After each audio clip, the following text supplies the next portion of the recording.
سجل اللاعب كريستيانو رونالدو هدفاً ساهم من خلاله في فوز نادي النصر على نظيره التعاون ب4 أهداف مقابل هدف في مواجهة أقيمت على أرض ملعب الأخير السبت وضمن منافسات الجولة 19 في الدوري السعودي المحترفين.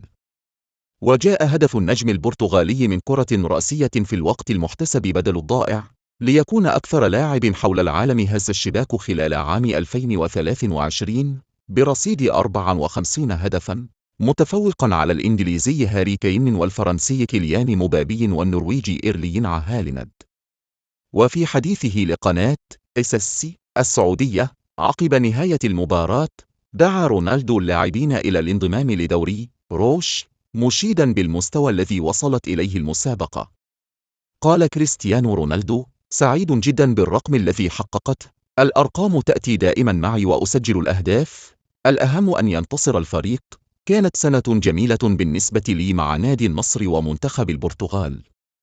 وتابع بالقول: ذكرت في الماضي أن الدوري السعودي سيكون من أفضل 5 دوريات في العالم، أما حالياً فالجميع يشاهد الدوري السعودي، وأقول للاعبين الكبار في الخارج: انضموا إلينا وشاركونا في هذا الدوري الممتع. وأعرب النجم البرتغالي البالغ من العمر 38 عاماً عن شكره لزملائه اللاعبين والجماهير التي ساندته في تحقيق هذا الرقم القياسي.